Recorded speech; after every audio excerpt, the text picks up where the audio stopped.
Banjo is all about tone and timing. When we're playing slowly, it gives us a lot more time to really consider what we're sounding like. And especially as we get older and we're trying to get the hands to work more consistently, that can be a challenge. And that's what we're really trying to do, is get them to work with more consistency. So more consistency with the hand means more consistency with tone, which means that our notes are going to sound better and our timing is going to be tighter. So kind of just to start off, that we'll do mostly every club, is just talk about the right hand thumb. The right hand thumb is the engine of banjo playing, especially the 3-finger Scruggs style. And I just want to point out real quick that the hand knuckle for the thumb is actually all the way back down here. And the golden ratio stuff, the index finger is as long as the thumb, kind of thing. So when you think about using the thumb, you want to rotate from this point here, rather than, you don't engage this knuckle here or this knuckle here really ever. It's almost like if you had a splint on your thumb and you were rotating it and making circles on a sheet of paper or something. So we're going to start off with some thumb stuff here. And I'm just going to launch into the 3rd string like this. Just nice easy tempo. We're at about 63 here. Taking a breath. Your banjo angle is going to affect your tone a bit. So if I have it high, I'm going to get more of an angle on my pluck there. If it's more parallel to the floor, thanks, you get a different tone that way.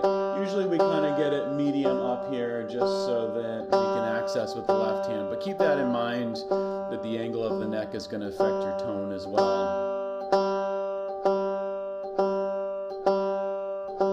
Good, so we're just working that thumb there. It's a good time to check your posture. Make sure that you've got some of your forearm on the armrest there. You got a little bit of an angle here. I usually have enough of an angle so that I could put I can't do this, but like an orange in my, that point there, or a racquetball kind of a thing.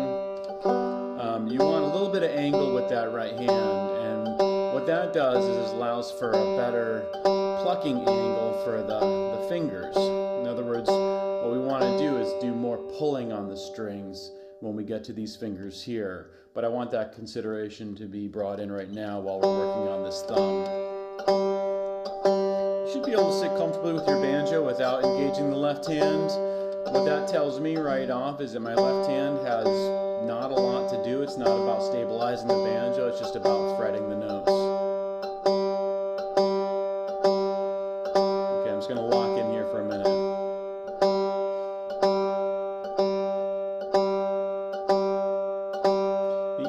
To stay in time is to think about the in-between beats. So if I'm going 1, 2, 3, 4, I want to be thinking 1 and 2 and 3 and 4. So see if you can think that and. It's called subdividing. What that allows you to do is you anticipate how much space you have for each note.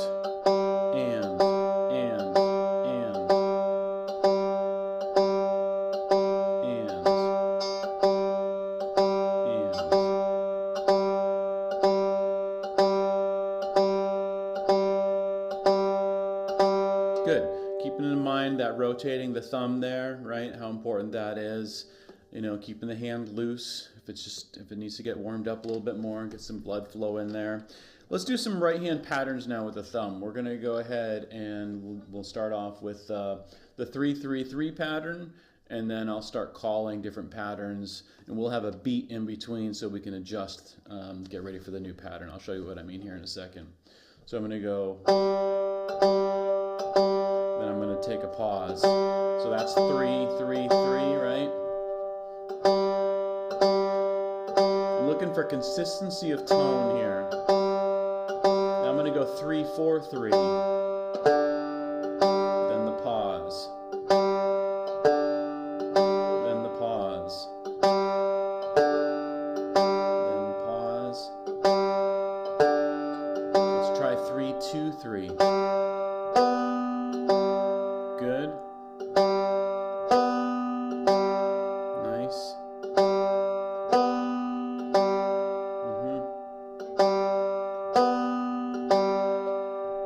to 3, 4, 3.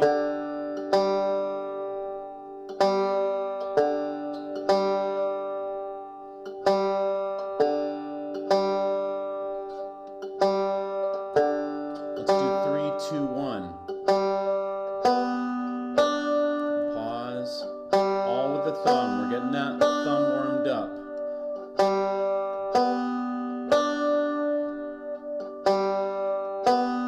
Let's reverse that and do 1, 2, 3 now.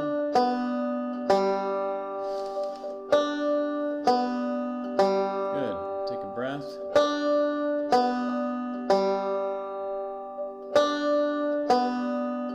Let's do 2, 3, 4. Good.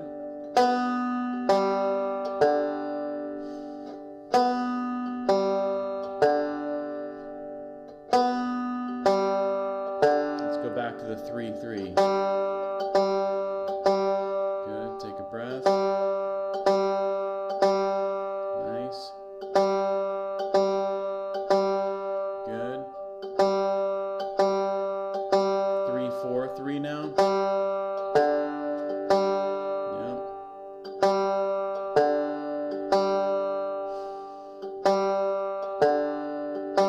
Listen to your tone. I'm going to go 3, 4, 5 now. Stop. Good. Nice.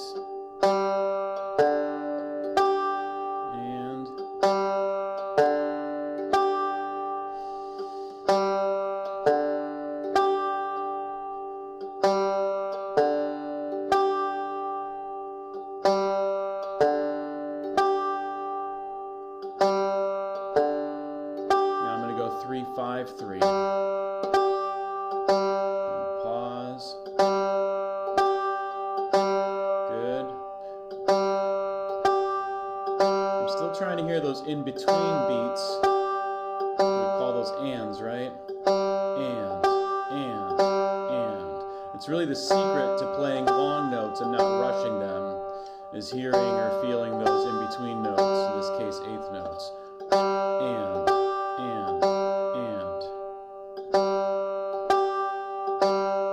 Good.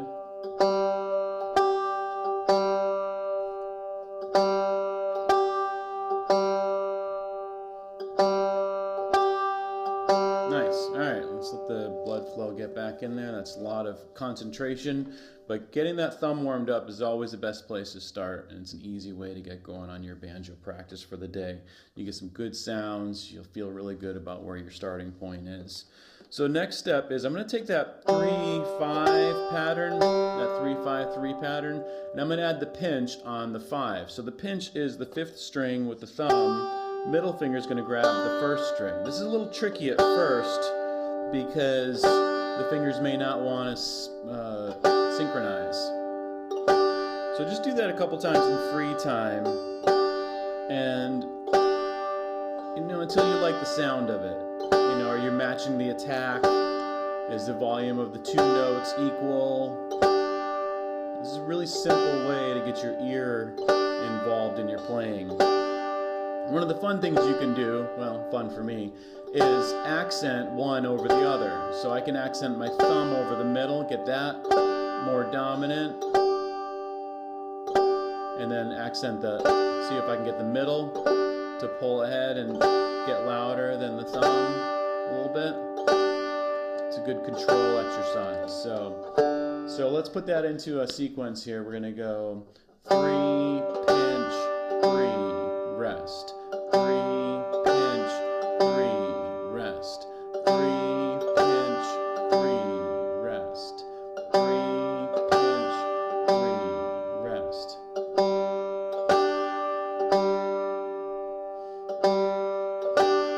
Good. We're listening for that evenness, the attack.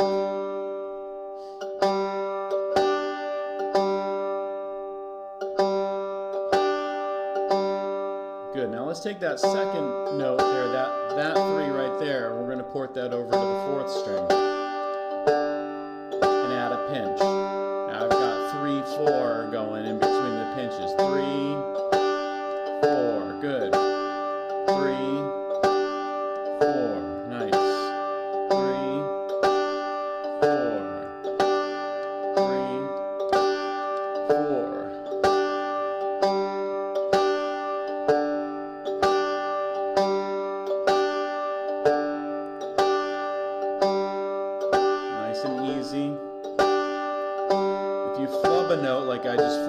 fourth string, try to keep in with the beat. Try not to fix any notes. If you hit a wrong string, you want to train your body to not panic. Just stay with the timing. Let's do this for another 30 seconds. Listening for balance.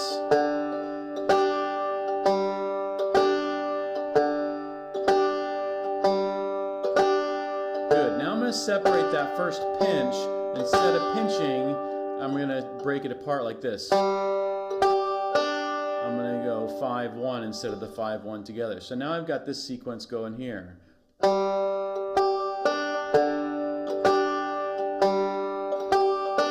now we're splitting that first pinch. You hear that?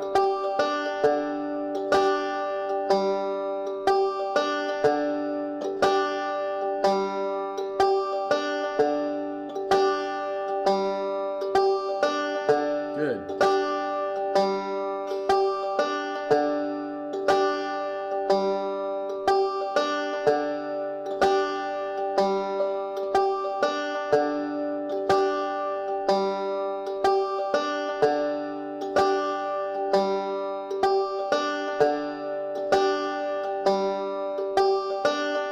Couple more.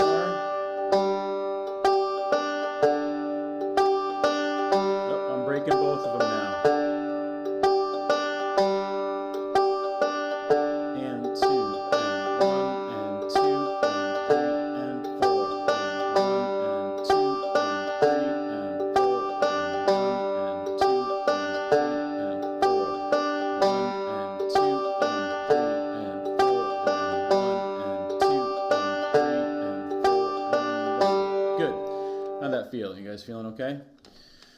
All right, super easy stuff, right? But these are the fundamentals. Like everything you learn from here, if you're learning a J.D. Crowe arrangement, it's all going to come back down to having this timing, having the fingers where they need to be in time, have the notes where they need to go, and thinking about your tone especially. So let's go ahead and add a little bit of left-hand stuff here, all right? We're going to go ahead and let's do the middle finger. Usually the middle finger does the heavy lifting with the left hand. I don't know if you've noticed that yet. Kind of makes sense. It's a good balanced finger. It's got a good balance point. You know, the ring finger isn't as balanced with the thumb. Index is pretty strong too, but I think middle is probably our go-to on the left hand. So you can think right hand is thumb, left hand is middle finger. I'm going to fret the third string here at the second fret. And remember that if you haven't seen this before, the fretting happens right behind that fret wire. If I'm too far off, I'm going to get a thunky sound. If I'm too far in front, I get another thunk sound. But right behind that fret wire, just tucked in there, that's where I'm going to get the cleanest tone.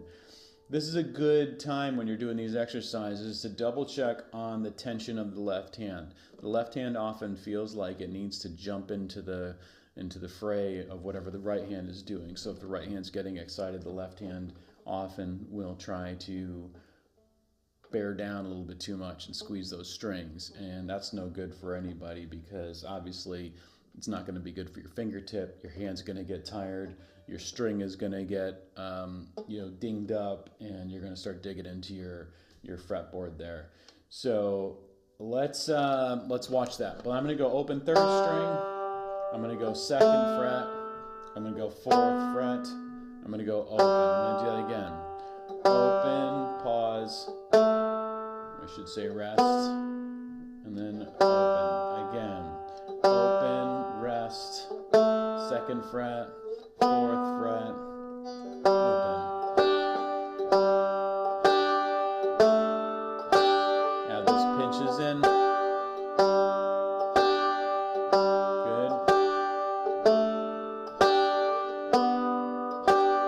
Nice. Let's break some of those pinches.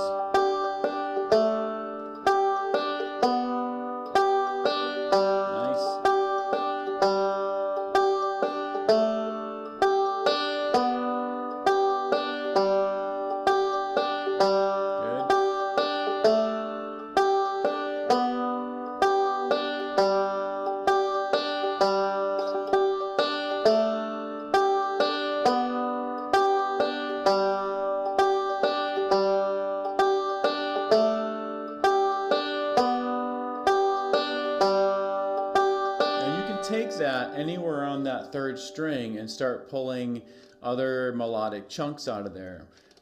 Usually when we play up the neck, we kind of hang on these first two strings, but let's go ahead and play the third string 12th fret. Now, if you understand how instruments are tuned, you'll know that the 12th fret is the median between the nut and the bridge here. And what happens with that 12th fret is it's a full octave. So if your banjo is somewhat set up okay, your 12th fret on the third string should equal the same pitch as your 5th string open. Mine's pretty close. I'm going to be happy with that. If it's close and it's not perfect, you can always add a little wiggle here, do some vibrato. You can get away with that sometimes. But let's go ahead and go 12, 11, 9, 11. Okay, so 12, 11, 9, 11. Whether you're a beginner or intermediate, there's no reason to wait to get up the fingerboard. Sometimes it's good to get your arrangements and your technique out a little ahead of your repertoire. Sometimes it's okay to get the repertoire out in front.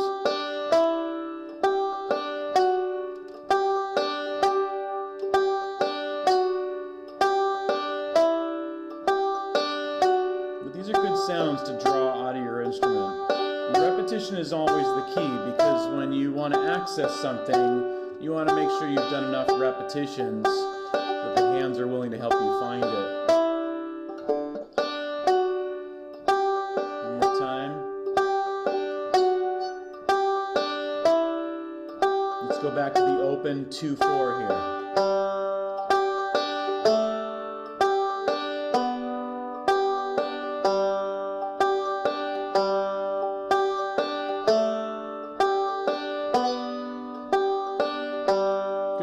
Now what's cool about this sequence is that it should harmonize. So if I'm playing this sequence up here, and you're playing the opposite sequence down here, we're going to get some nice harmony sounds. So go ahead and fool around with that, and I'll hold it down here. Try that 12, 11, 9, 11. Do that again. 12, 11, 9, 11. 12, 11, 9, 11. Good.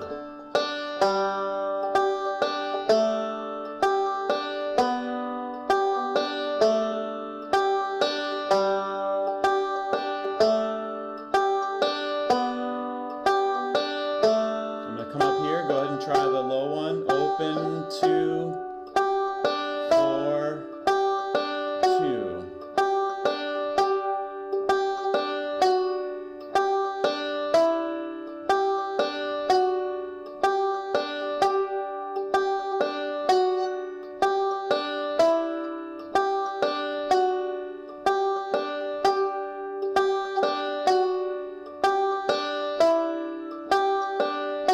Excellent.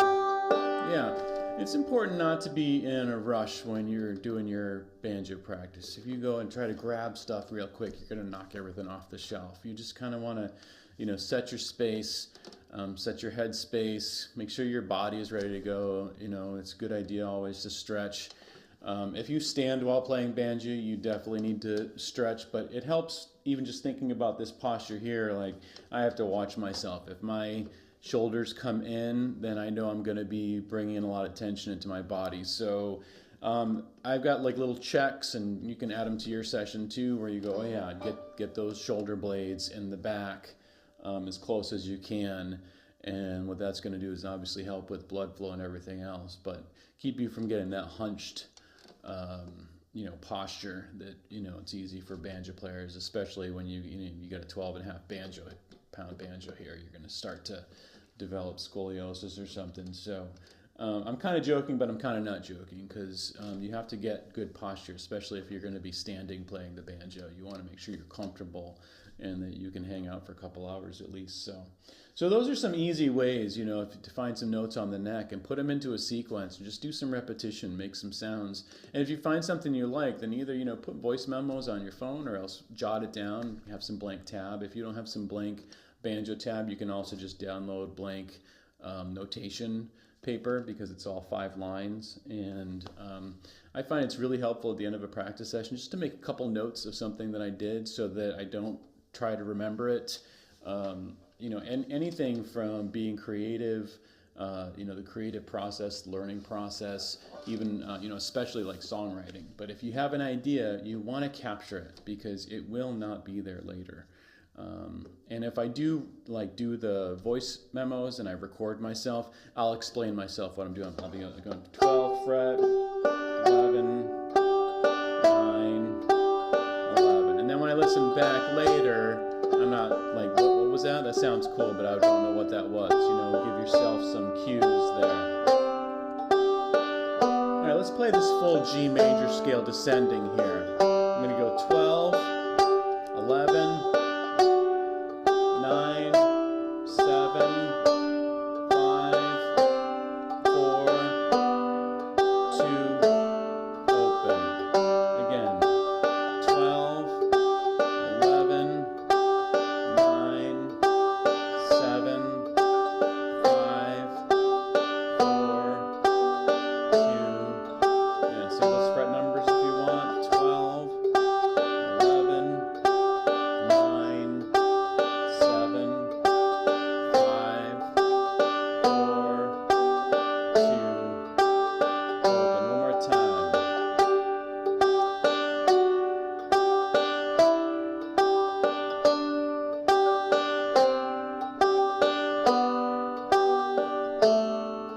Let's do an ascending now. We're going to go open, 2, 4, 5, up to 7 now. 9, 11, 12. One more time from the open. 2, 4, 5.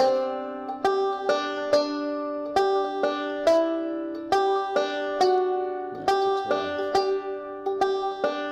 Yeah. And boy, when you get good sounds, it's just easy to keep playing because you're gonna make good music with good sounds. So. All right, we did a lot of right hand, talked about the thumb, got it kind of warming up, that's nice. We did some left hand stuff, talked about the left hand middle finger dominance, that's important stuff. Let's go back to this exercise here where we were breaking or adding the pinch, like 3 pinch, 4 pinch, 3 pinch, 4 pinch. And then we broke the pinch, right? Same deal. Separating the notes from the pinch. Good? Nice and easy, right? What I like about this setup here is that first note is a quarter note, which means that I can add a left hand slur. And a slur is just a name for any left hand maneuver where you don't re-pluck with the right hand. So hammer-ons, pull-offs, slides, those are considered our slurs.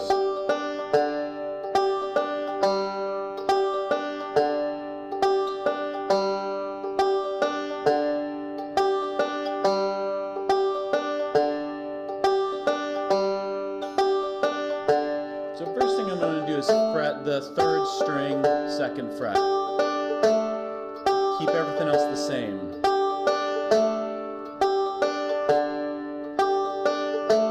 Now I'm going to add a 2/4 slide like this. Same thing. Now if you listen to the timing, I'm dividing that space equally between those 2 notes. So that A on the 2nd fret, we're hearing that, right? There's different types of slides we can do. This is an 8th note slide. 1 and 2 and 3 and 4 and 1 and 2 and 3 opinion, are the coolest slides because you're hearing the unresolved note first, and there's enough time to really hear it.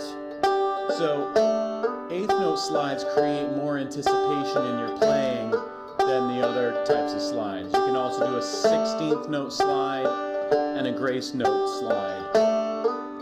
But in this class, we're really focused on those eighth note slides, really drawing that sound out of the slide.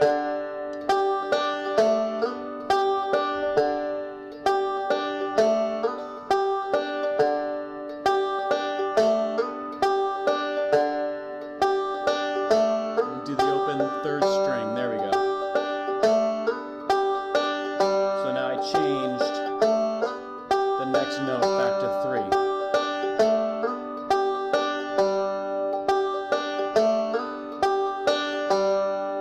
Back to 4 for that. There you go.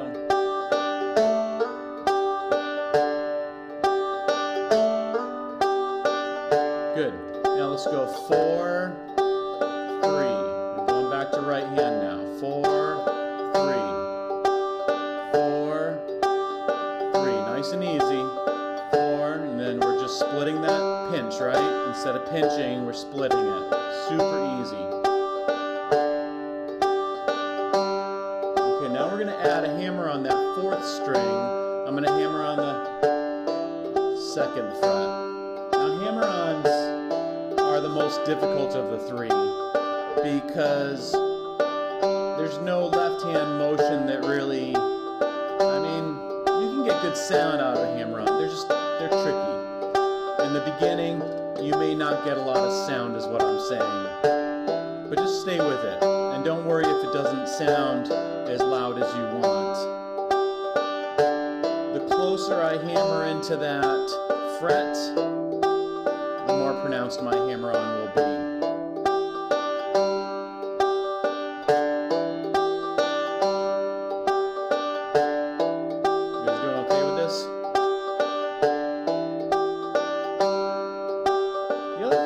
Notice is once I execute the hammer-on, I'm leaving that finger down, and that note is ringing through. And now I'm playing something that sounds a little more chordal rather than just attacking every note.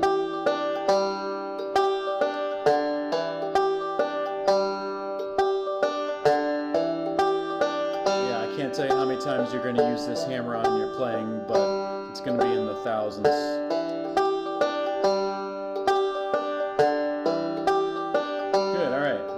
Is getting a little, need some blood flow.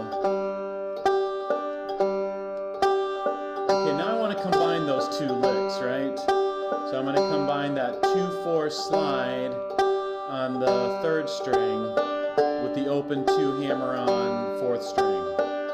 So here I go. And then 4th string. Good, so 2-4. Open 3rd string, open 2, open 3rd string. Good.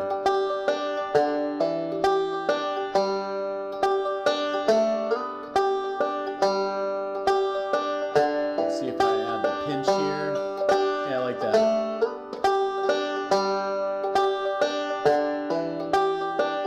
You'll notice that when you start fooling around with that pinch, whether you're breaking the pinch or splitting it or doing the actual pinch, you're going to get a totally different feel from that phrase. The pinch on banjo is a type of punctuation.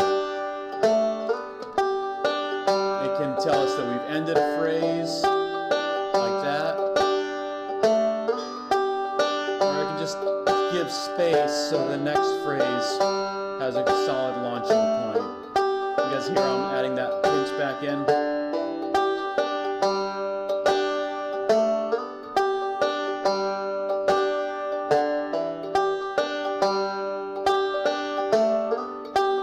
So yeah, experiment with that pinch. You don't have to do the pinch the same way I'm doing it. You can pinch every time if you want to.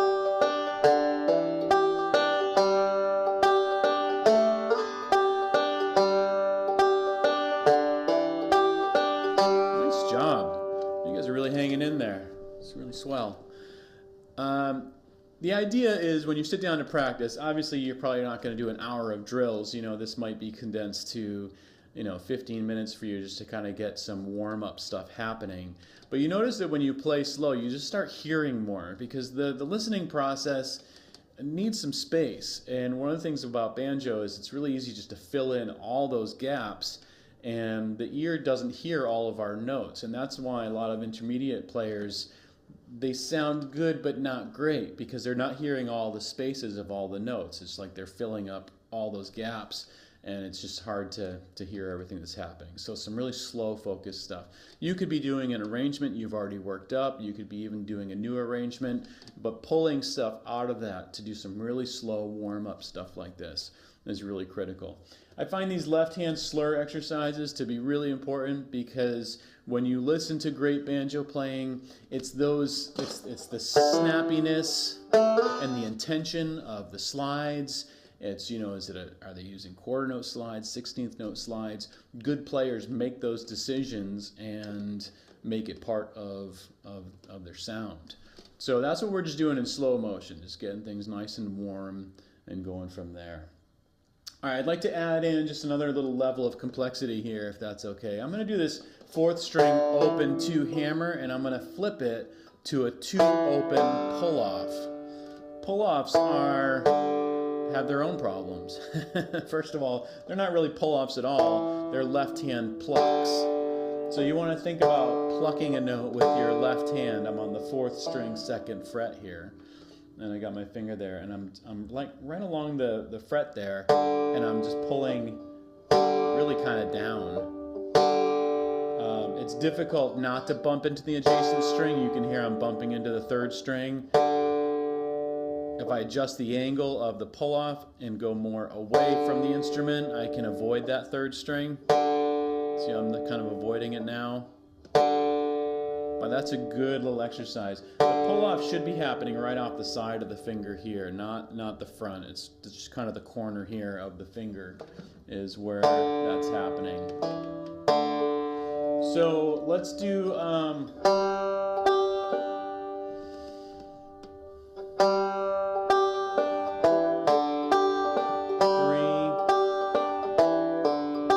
go back to the pinch just to keep that simpler. Good. Sorry about that. Just broke my own rule. Good.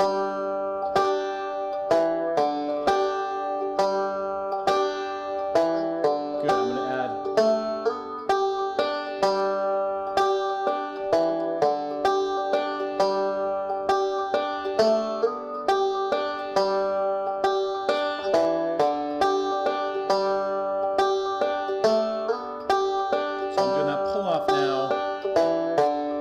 Instead of the hammer on. I'm splitting my pinch. Nice.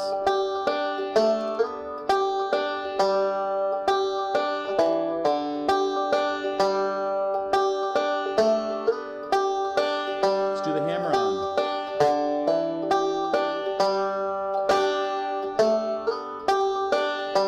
Pull off.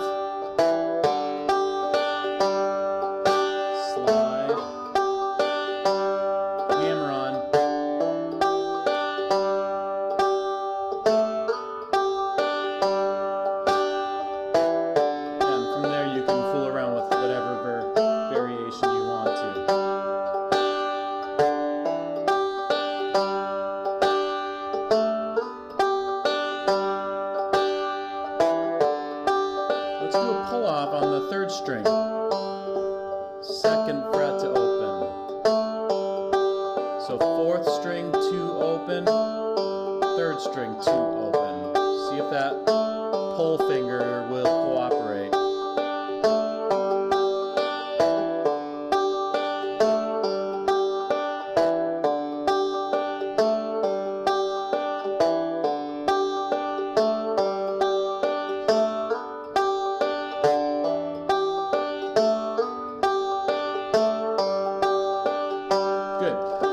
So I'm going to set up a little template for you, and I'm going to give you a couple minutes just to noodle with those, okay? And I'll just keep something really steady. I'll just do like a 3/4 with the pinch, or I will split the pinch, but I'll avoid doing the fancy stuff. Just take a couple minutes and noodle with that, okay? Here we go. 3, 4.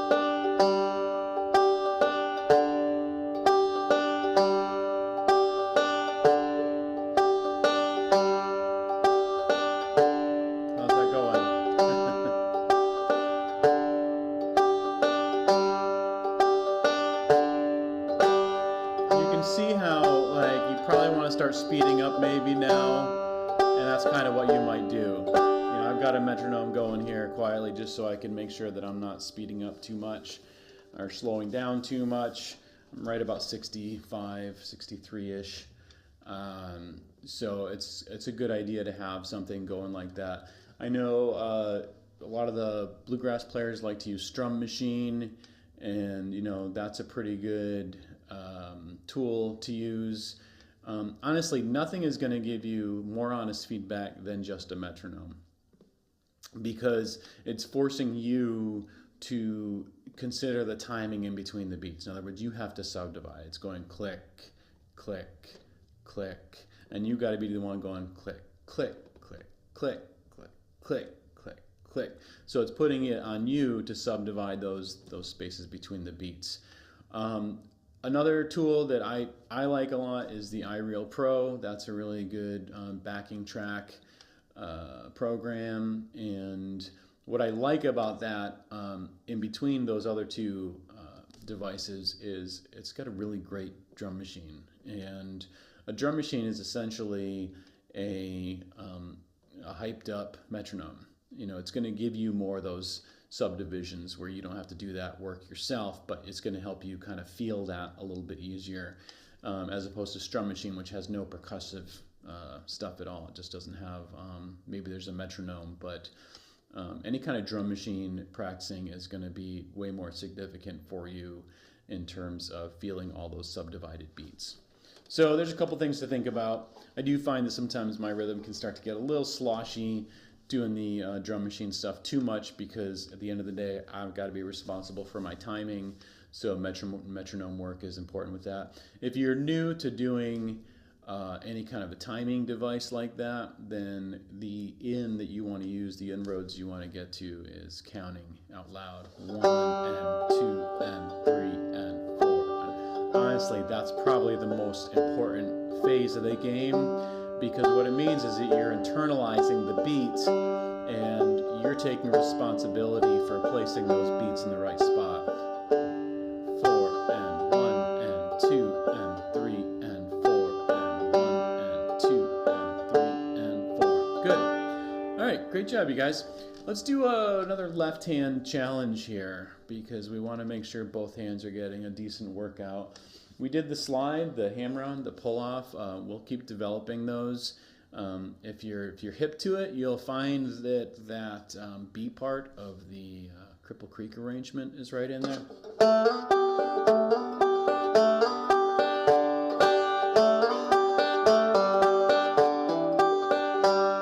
You should do that, right? It's the 2/4 slide, 2/4 slide, then the open third string. Sorry, open fourth string, right? Then 2 forward slide, 2 open on the third string, open 2 on the fourth string. So let's do the first chunk. I'm going to go 2/4 slide, and on the fourth string open again.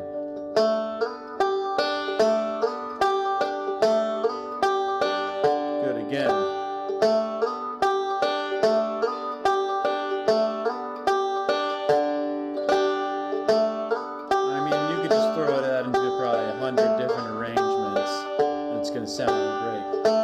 notice that anticipation that we were talking about, right?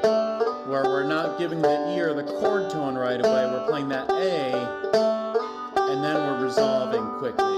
It's a great sound, especially on banjo. Okay, that's the easy one. The challenging phrase is slide, pull, hammer, 3 open. So one more time. That's 2, 4, slide, 2 open, pull. Then I go to the 4th string and go open, 2 hammer, then 3 open. I'll do it slow motion. Slide, pull, hammer, open, pinch.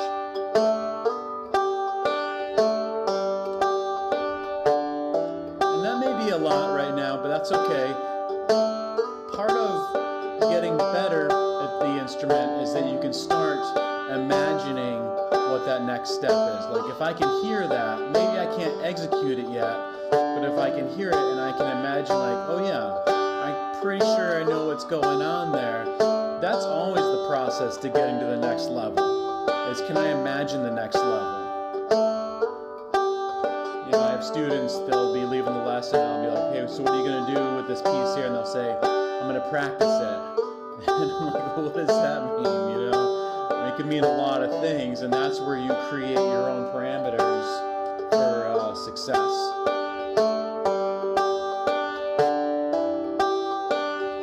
Good. Let's put those 2 sequences together and we'll have a little Cripple Creek stuff you can practice. 3, 4. 2 to 4 slide 3 times. Right. Open 3rd string. Pull off.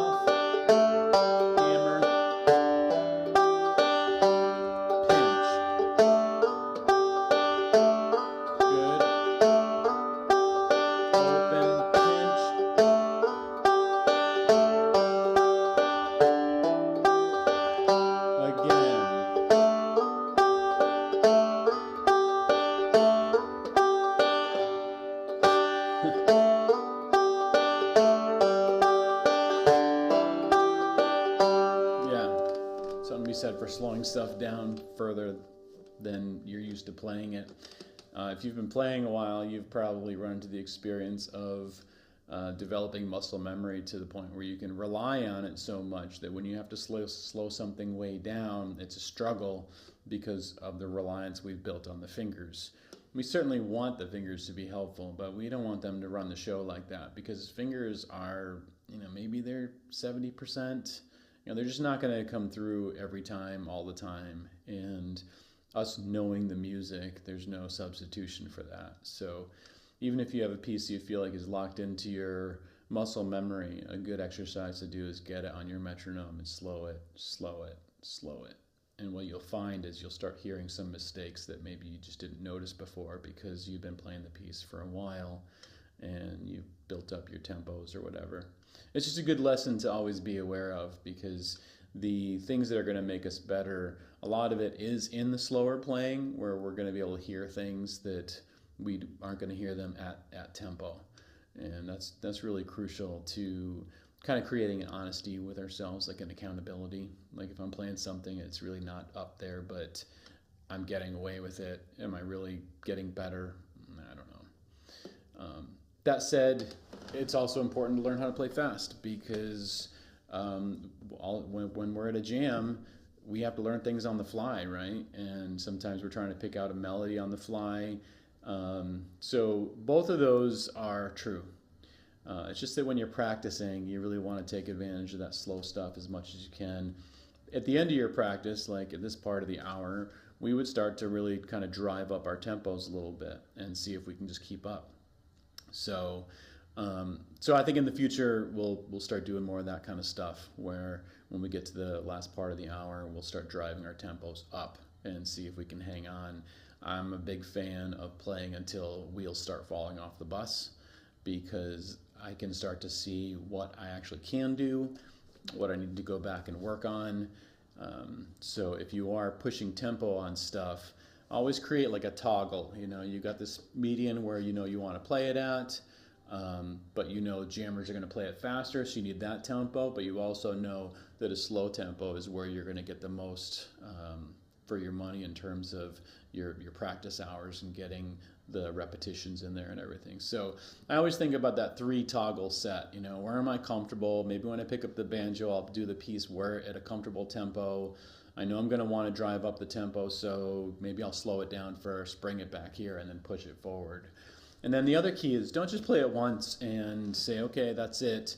You want to play it a minimum of 7 times. You know, I would say 10 times. You know, if it's an arrangement of something, you want to keep hammering on it. Because what happens is, first time maybe is maybe a little more rough, but then second time, third time, it starts to really kind of come together.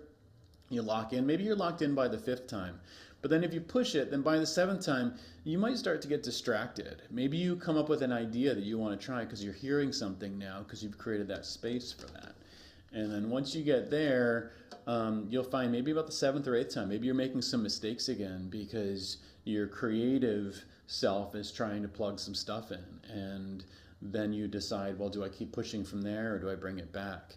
You know, and but pushing through tempo stuff is really important. And it may not be a fast tempo depending on where you are in your journey. Your top tempo might be somebody else's mid or somebody else's slow tempo. It doesn't really matter. What matters is that you're kind of being honest with yourself about that journey and letting yourself make some mistakes, because tempo is important, and the only thing that's important about practicing tempo is tempo. So we try to get our perfection in here, make sure it's rock solid here, but when we start pushing tempo, our only job is to keep up. So there's some interesting thoughts there, I think, that might help you in your practice routine as well. Is take one of your pieces this week and find those 3 tempo toggles and work it out. But make sure you're doing the repetition, 5, 7, 10 reps on something. If the song's got chords in it, then, which of course they do, right? Then toggle between playing chords and the break. One of the things that, if we're just playing a break in space at home in our practice space, we're not practicing getting into the break from the chords, which is what's going to happen at the jam. So I've got my 1-5-1 turnaround.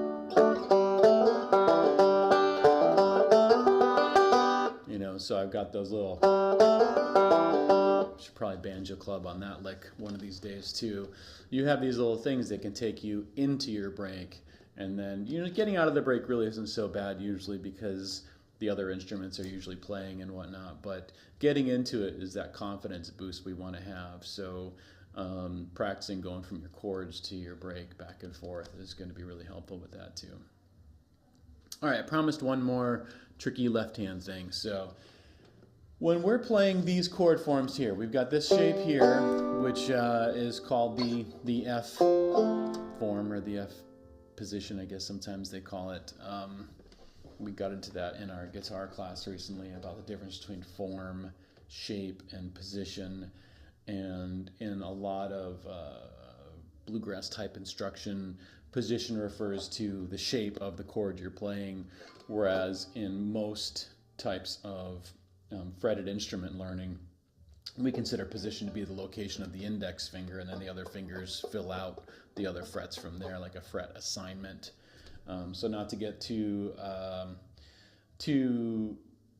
overburdened with that, you can call this the F form, F position.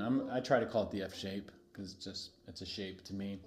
And then so you got your ring, middle, index, little finger, right? And then I'm going to come up, let's come up 1 fret. That's F sharp, right? And then 1 more fret. That takes us to G. If you've never done this chord shape before, that's okay. You want to try it. I'm going to come back down to the 2nd fret. Then back to the 1st fret. You'll also find in banjo instruction, I just kind of feel like I need to say this, is that I'm saying 1st fret, 2nd fret, 3rd fret. But sometimes in different banjo instructors will call this the 3rd fret, the 4th fret, the 5th fret.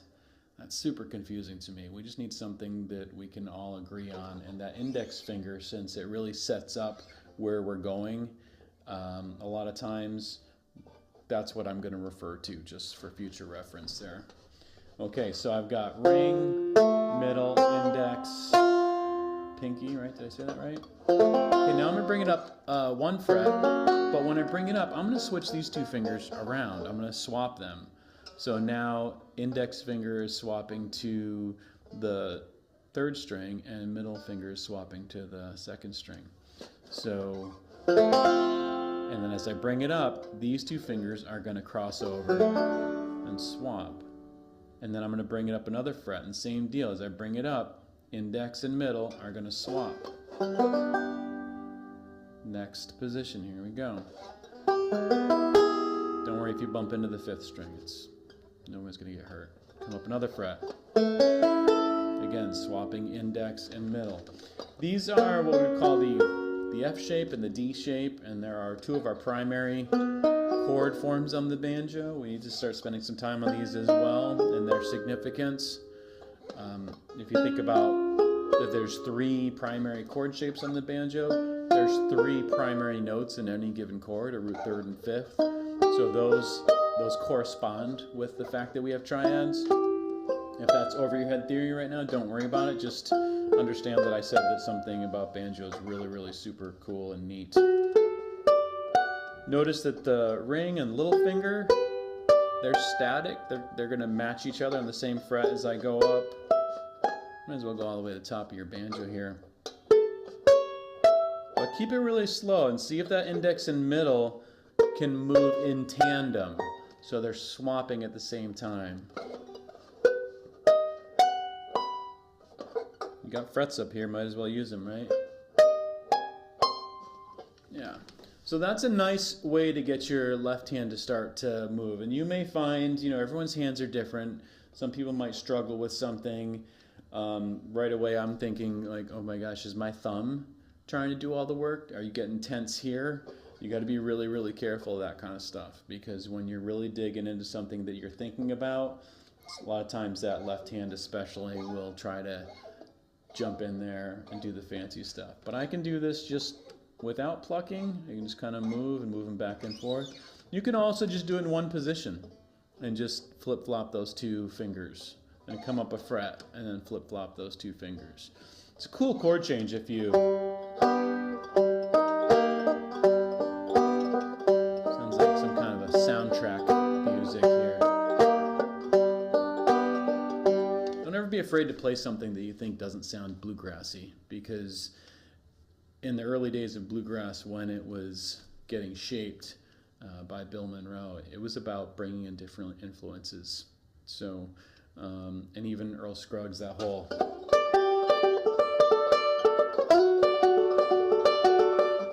That's that ragtime piano stuff that he was hearing on the radio when they were driving from gig to gig. So thanks so much for joining in today. We did a whole lot today, and I hope this was just a nice way to get your banjo day started. And hopefully you can bring this into your sessions when you think about, warming up slow.